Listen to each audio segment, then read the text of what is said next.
Is you waiting on something? Is you here for a reason? Clink, clink, clink, clink, clank, girl, bitch, whatever. Where the fuck you been? I been here, home. But where the F is Pop Snark been, girl? It's like a full moon happened and the world went boom, including my personal life. So I've been trying to get it together. This week I am sipping on Amarula. No, I did not actually buy this in South Africa. It is a South African liqueur.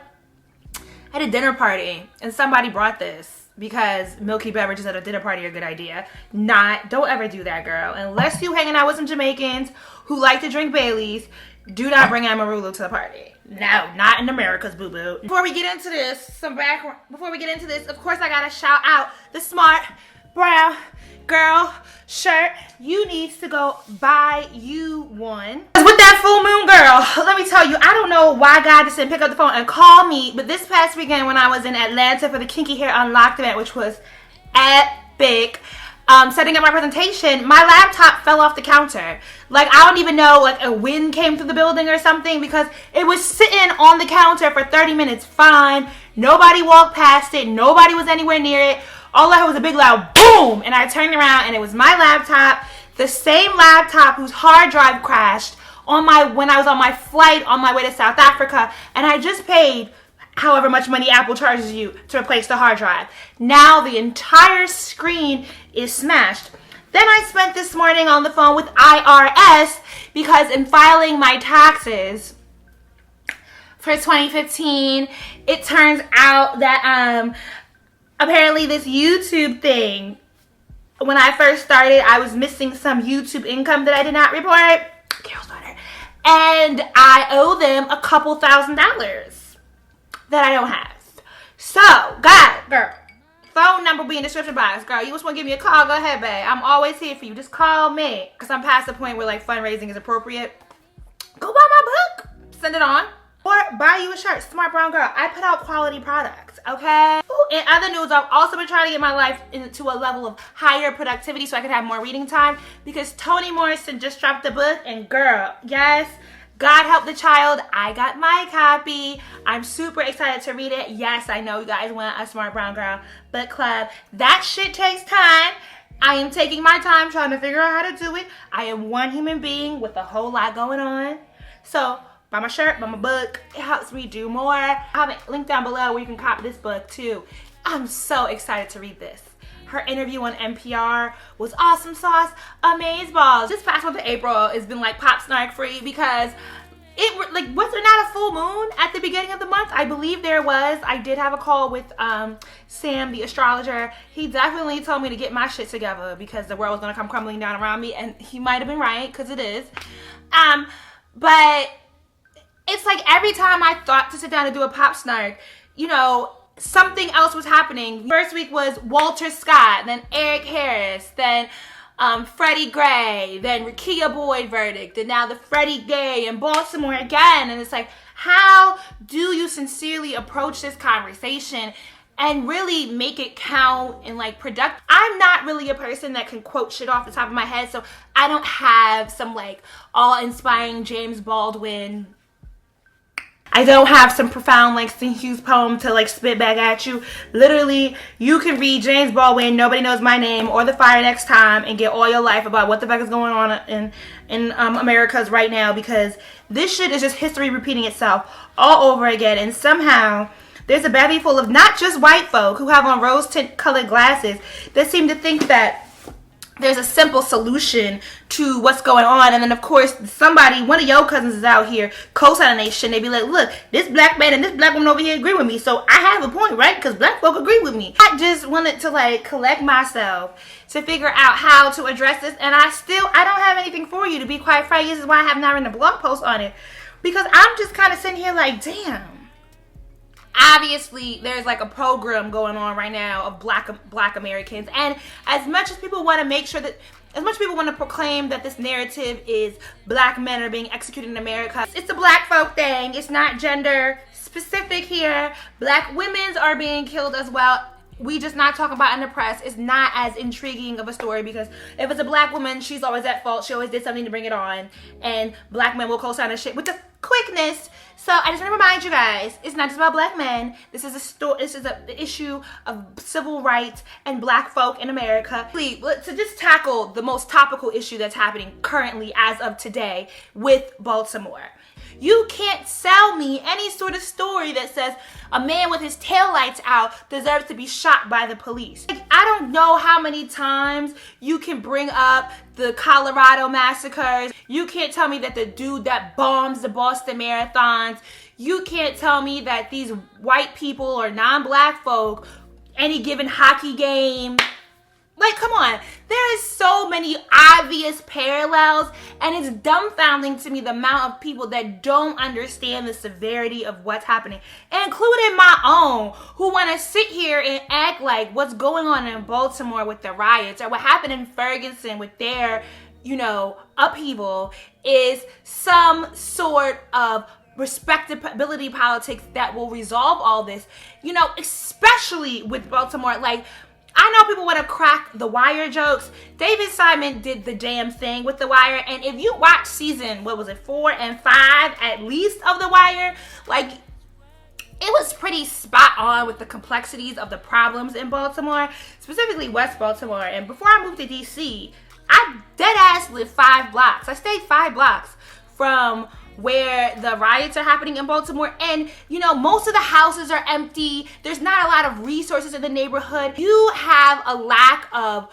resources, whether it's intellectual, whether it's monetary, whether it's jobs or career resources, to allow you to express yourself in the way that you want to be expressed, and allowing you to pursue your dreams and come up from where you are. What other end game do you expect other than what's happening in Baltimore or what happened in Ferguson, when not only are these people put down and downtrodden, but then you go in and for absolutely no reason. Like Freddie Gray, watch the video, there's no reason. He looked at the cops and ran. Like, you had no license to arrest him legally. Like, there's no explanation. There is no legitimate reason. There is a severe problem in the United States of America. Respect of black people in this country. How it has very little to do with how well-fitting one's pants are or how articulate they are or what they actually do for a living, and everything to do with the sweeping over of the race discussion, of thinking that we're post-race, and so we no longer have to talk or even respect race in this country. It's the ongoing corruption that has existed in Baltimore politics, the overt gentrification of Baltimore. Now, we are not the only country going through this, as we have seen with the xenophobia attacks in South Africa. We will get to that later because that is another separate beast. When Amanda Steinberg, who played my favorite character in the Hunger Games, Rue, what was it? Is this Rue? We actually did a history project last November, and it was about cultural appropriation of the Black American culture. And in very, very, very simple terms, she broke down the problems and the complexities of cultural appropriation. And her ending statement was, what if we respected Black people as much as we love their culture? And white folk still ain't get it, yo. I be reading BuzzFeed comments all the time because I think they represent the most diverse representation of people, and even on the international level, kind of 14 to 25 on is the core of media consumers these days. And it is overwhelmingly disheartening to see people that will miss the entire message simply because you said Black people and white people. And then all of a sudden, you're being racist, you're pulling the race card, and nothing that you said, no matter what you said, matters. And what was crazy to me is somebody in the comments on BuzzFeed broke it down in a baseball analogy. And all of a sudden, all the white people got it. Like, oh my gosh, you make so much sense now. Like, when baseball matters more than a Black person and their rights, their life, and their right to be respected as a human being, it's mind-boggling. We definitely have to educate ourselves on the politics of the United States of America. A lot of what is happening with the police force is not up to Obama to change. Federal law can be passed to influence the overall handling of police throughout the states.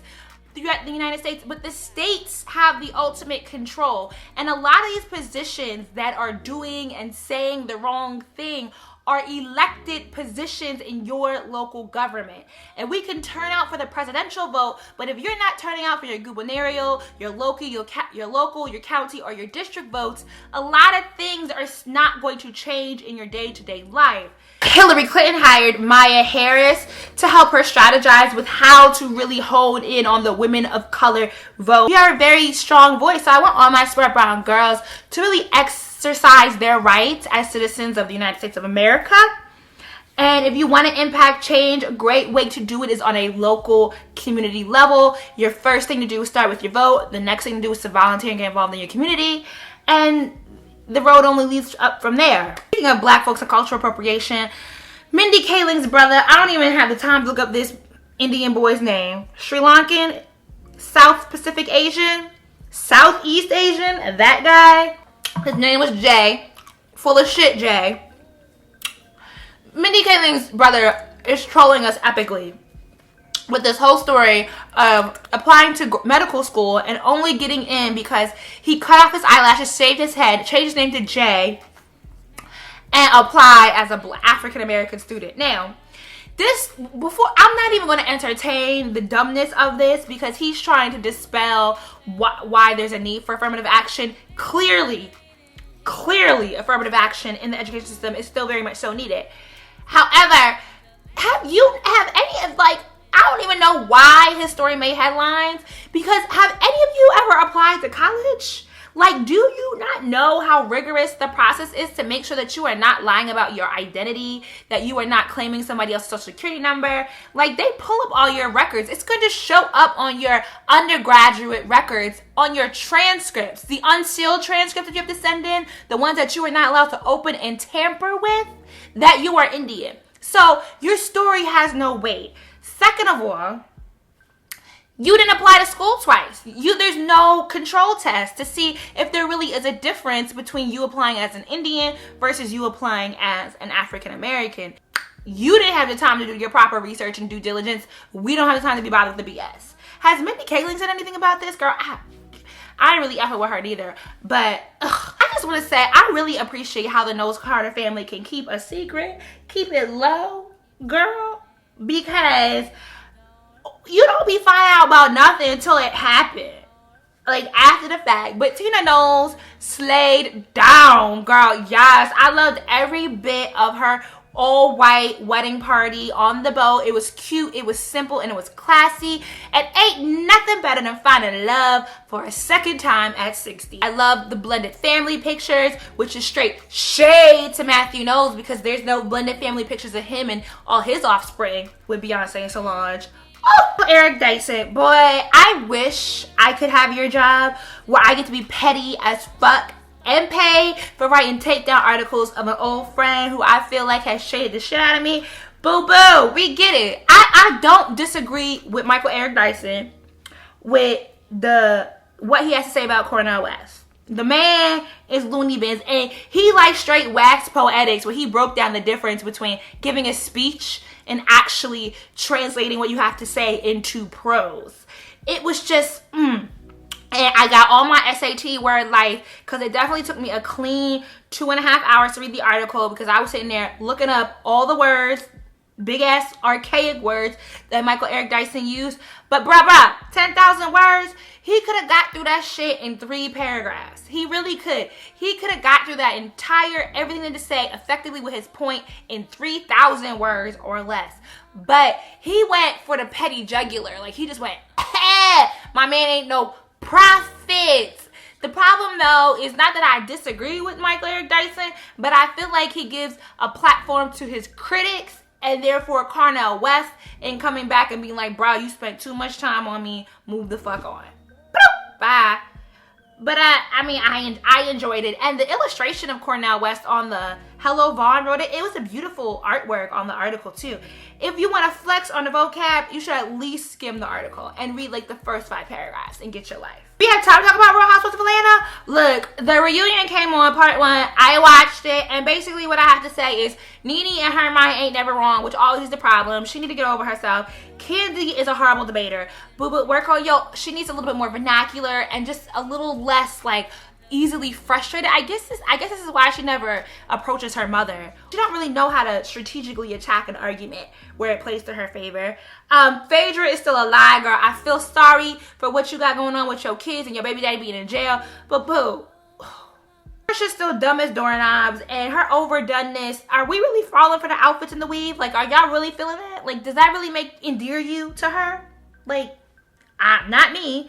And they're all still horrible friends. Nobody has time for that. It's whack. Bye. I think what's happening in South Africa is very similar to what's happening in America. Look, apartheid just ended 21 years ago. Shout out to 21 years of freedom. The freedom anniversary happened like last week.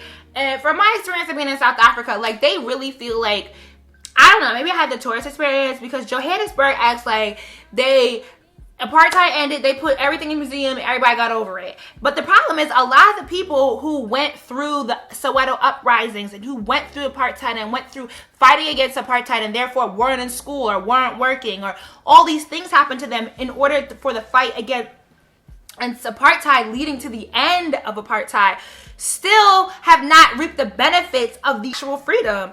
Like, and it's mentally frustrating for a lot of them. The townships out there, bruh, I only went to one. I only went to Cliptown, but I was like, oh, whoa, like this is a lot. And now you have an influx of the bordering countries. Everybody, basically, South Africa is the United States of Africa. However, you know, the wealth still sits with the whites. And I mean, the ANC did a lot for y'all. I believe it. But it's time for y'all, like real talk, South Africa, y'all gotta like, y'all gotta let go. Joseph Zuma ain't doing shit for y'all right now. One takeaway from going to South Africa was it's really a shame that we can't, as members of the African diaspora, because Black Americans are definitely included in this, that we as a people cannot overcome our ethnocentrism, our tribalism, our thinking that we're that different or we're that better or we're this or that over one another and kind of unify. Because Africa really could be a powerhouse. And we don't see it. The Chinese see it because they finna recolonize all of Africa that they can get their hands on. Privatization through colonization, but you know, same shit, different day. It's so upsetting to see how much destruction happened through colonization and the lingering effects of it. And I think what you're seeing in South Africa is you're only 20 years out from freedom. Like, it's going to bubble over, and it's going to bubble over in a much bigger way than what we're seeing currently right now. And I mean, it really should bubble over towards the white folks.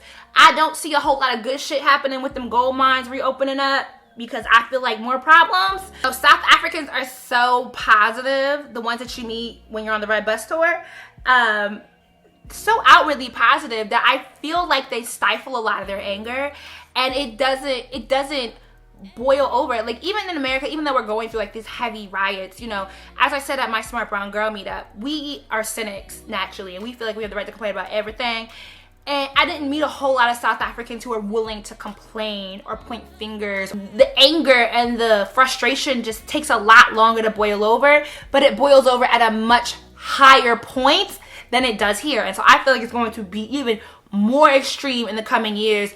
But again, it's a problem. I also did not meet a whole lot of young folk who were that involved or that concerned with the political spectrum. It almost feels like the ANC is the leadership, and that's of your parents' era, and you kind of just vote them in because they are the ANC, and Nelson Mandela was the ANC. You can look at other African countries and see that that has not worked. Like voting, I mean, it ain't worked for Kenya. I'm a fan of Jomo Kenyatta, but it ain't worked for the DRC. Is it working for your Niger cousins? My people of the African diaspora, I want us to be more involved in our communities overall and more involved in the political landscape of our countries respectively. Even if you're in Europe, even if you're anywhere in Africa, even if you're liming out in the West Indies, drinking your sorrow, all right? I see you, Haiti. What's going on with your president, okay? Let's get involved here, guys. and let's start more conversations amongst our friends. It's cute to follow the pretty girl with fashions on Instagram, but I'm pretty sure buying the newest purse from Zara ain't gonna change nobody's life. So let's be a smart brown girl and do better. So I know there's mad shit that I have not talked about, but guess what? I am going to put out a couple of Pop Snarks this week because I owe you. So there will be a Pop Snark tomorrow, Wednesday. There will not be a Pop Snark Thursday because that's my Smart Brown Girl Day, and I already have a very special topic inspired by my book, Send It On, that I will be talking about.